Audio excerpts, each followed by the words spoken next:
Hi, pumpkins. I'm not in my car. Got my Walking Dead wall. And we're going to talk about some Walking Dead. So, we're going to talk about season 7, episode 12. Going to attempt to have a good conversation with you, even though Yoshi is sitting in my lap.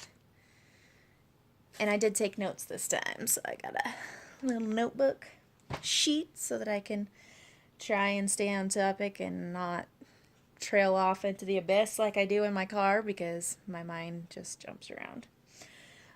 So first thing I wanted to talk about was Rick and Michonne. And I am so glad that they did an episode of the two of them together. Just because since the whole hookup thing, we haven't gotten to see a whole lot of interaction between the two of them, just like the relationship interaction. And I'm not talking like the bound chicka wow wow, but I'm talking like, talking to each other and like they give each other those looks and stuff, and the relationship is building between them. And I think it's really good for us to actually get to see that. So I was glad that they did the episode of them together so that we could kind of see some of that happening. I really enjoyed the comedy parts that they put in there. There were quite a few spots that were funny. I'm trying to see if I'm skipping over anything. Quite a few parts that were funny, like when they fell through the roof. Holy, I forgot to spoiler warning. Oh, sorry, guys. Don't watch this if you haven't watched the episode. My bad. I'm going to put a spoiler warning in the title. Don't watch if you haven't watched the episode. Sorry, guys. Anyways, they fall through the roof, and I thought for sure that the place was going to be full of walkers, and it wasn't. And it was just one of those things that it's like, holy crap, we survived. We're here. We're okay. I'm okay. You're okay. We're good. Like, yeah, we just fell through a roof, but we're not hurt, and everything's good. So I really enjoyed that. And then, of course, while they're eating the supplies that they found in there, and she's joking about wanting to eat 6 more meals, and he says something about having chili and macaroni and cheese and stuff like that. Like, it was cute, and it was really good to actually see them have a relationship as opposed to, we hooked up in the apocalypse kind of a thing, which is kind of what it's been prior to that. Another part was I really loved the editing that they did while they were scavenging. We know kind of what goes into scavenging. We've seen time and time again, walkers show up, you have to clear rooms and all that stuff, and we've seen what happens. So it was nice how they just kind of like sped it up, and here's clips of this, and here's them looking through this. Oh, they're killing walkers. Oh, they're finding this. Those things were really good that they sped that up because we don't really need the play by play on that anymore. We're in season 7 now. We kind of know what happens. We kind of know that kind of stuff will happen. We're going to have walkers appear out of nowhere. We're going to have, find broken things. We're going to find drawers that don't have anything important in them, stuff like that. So I loved the way they edited it. That way it was like, we see this, we know this is happening, but we don't need 20 minutes of this. It's like, 3 minutes tops and you're good. So I really appreciated that.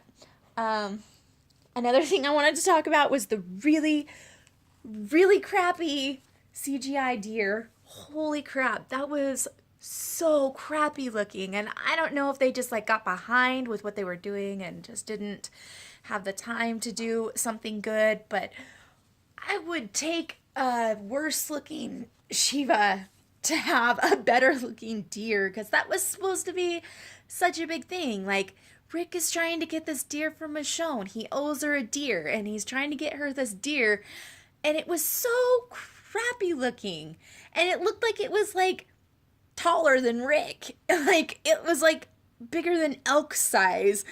And he's like, oh yeah, I'm gonna get this deer. And Yoshi, your ear is like all up in the camera, man. All up in the camera. And so I wish that they had just spent a little more time on that, because that was not good. I didn't like that. And then another thing that I didn't like with the whole Rick and Michonne part is I really did not like how Michonne just straight up gave up. I understand that she loves Rick. I get it. But I thought Michonne was tougher than what she showed us that she is. When she thought that he was dying and she just, okay, I'm done. Like, I don't have Rick anymore. What's the point?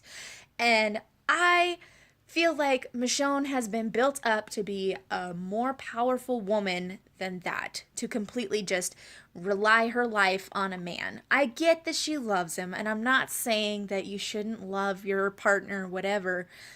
But damn, dude, you don't give up. You don't just be like, he's gone, so whatever. I guess I can't live anymore. I guess I'm gonna die now.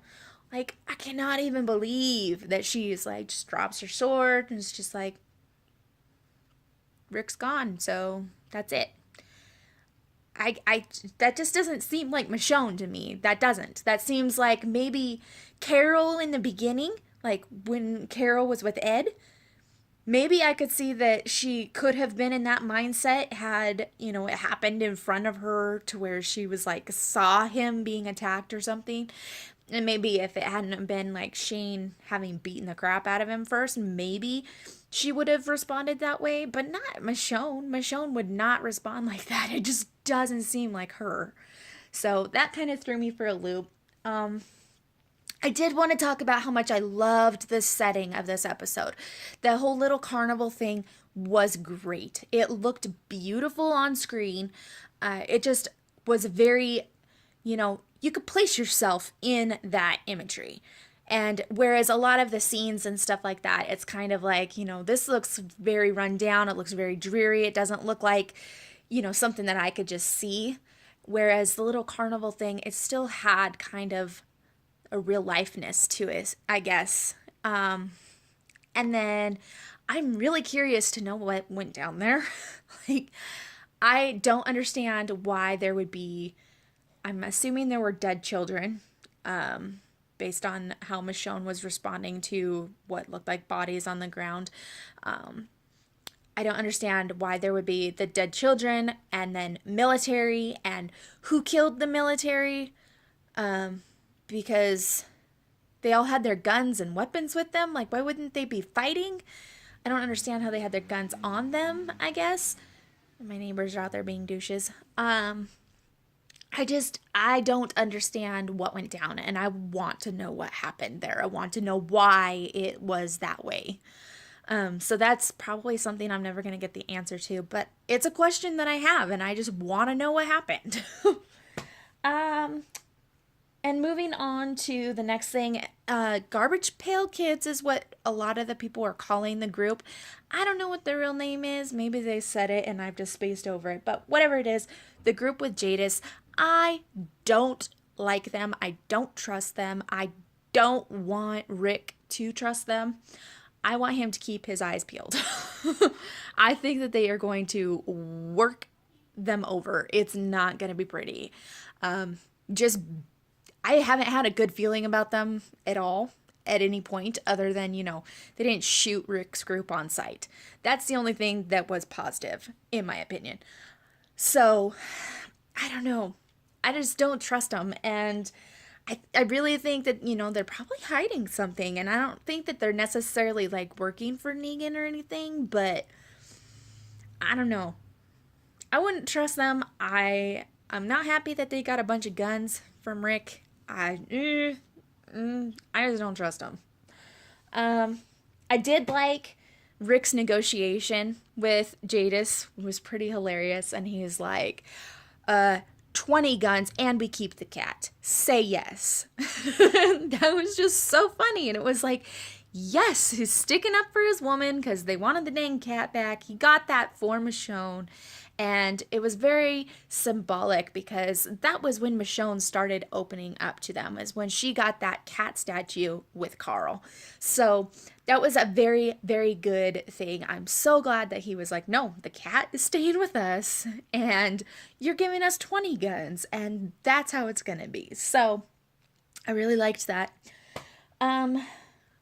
Rosita, I have been torn about Rosita pretty much most of the time that she's been in the series. I don't really know how I feel about her. Lately, obviously, she's all about vengeance, and all she wants to do is get Negan back.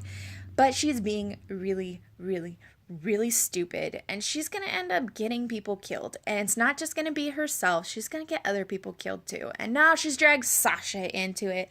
And like, I'm not a huge fan of Sasha either, but she's gonna freaking get Sasha killed. Sasha's like one of the best shots that they have in Rick's group. And it's just like, really? Like, why are we going down this train? Like, why are you doing this? Obviously, you're not gonna be able to find Negan and just, snipe him out. He's gonna have people, you're gonna get shot. And they're going to find out that it was people from Rick's group, and then guess who's going to die? They're going to go over to Rick's group, and they're going to start slaughtering people over there to teach them a lesson because you were stupid and tried to go kill him. So that's just going to be a big mess. She's going to make things even worse, and hopefully, I don't know, maybe that's going to be what's going to start the whole war, but she's being dumb and she needs to just take a chill pill. I get it. She's angry, but she needs to relax and figure it out. I'm also curious. I think this is my last point. I'm also curious as far as Tara. I want to know if she's actually going to tell them about Oceanside. I thought she was going to keep it secret. I really did. I didn't think that she was going to say anything. I thought maybe she would say something about all the casings that she found on the bridge. But I didn't think that she was actually going to tell that there's this group with a whole bunch of guns. So I'm curious to find out if that's actually going to happen, or if she's going to like come up with some stupid thing to say that that's what she wanted to talk to him about. It'll be interesting. I kind of hope that she keeps it secret just because those ladies have been through a lot, and I don't know. I don't think they're going to team up with our group. I just don't. I don't think that they want to be a part of anybody else's group. And I definitely don't think that they want to be getting up all in Negan's business. And that's what's going to happen if they're going to be fighting the war. So, I don't know. Part of that was when Tara was talking with Judith, and I am such a goober butt, and so like she's sitting there and she's talking to Judith or whatever, and me being the dorcas that I am, I was talking for Judith towards Tara, and I was like, why are you telling me this? I don't even care, and you think I care, and like, I just wanted the bracelet. Like, I don't know why you're telling me all this. I just wanted your bracelet. And, yeah, it was funny. I was kind of surprised with how big Judith got. Holy crap, we haven't seen her in a while, but she's like, 2 now, apparently. So, that's cool. Yeah. And another thing was, Father Gabriel. I have never been a fan of Father Gabriel, and I have honestly thought that he has been hiding something. And I have been waiting for that something to come out. And it actually looks like he might be turning into one of the good guys. And so definitely came out of left field for me. I hope that they're not just getting us to like him so they can snag him away from us. It'd be interesting to see how his story develops. I don't know how much longer he has. But I'm starting to like him. That worries me a little bit. But yeah, he's starting to turn out pretty good. So that's my take on the episode. And that was Say Yes, episode 12 of season 7. Let me know what you guys thought of the episode. Also, let me know if you like these videos. I know I talked really fast, and that's because I get excited, and I just want to be like, la, la, la. So just let me know if you like the episode. Let me know what your favorite part was, what you could have done without. Also, let me know if you like these videos. And if you do like these videos and you're not subscribed, hit that subscribe button so that you can get notifications when I do post videos, because I'm not on a schedule. Woo! Hopefully I'll get on a schedule. It would make life easier. But until then, yeah. And I hope that you guys are out there getting into some Halloween mischief. And I am going to see you next week. We'll see. Next week, I think. All right. Bye, guys.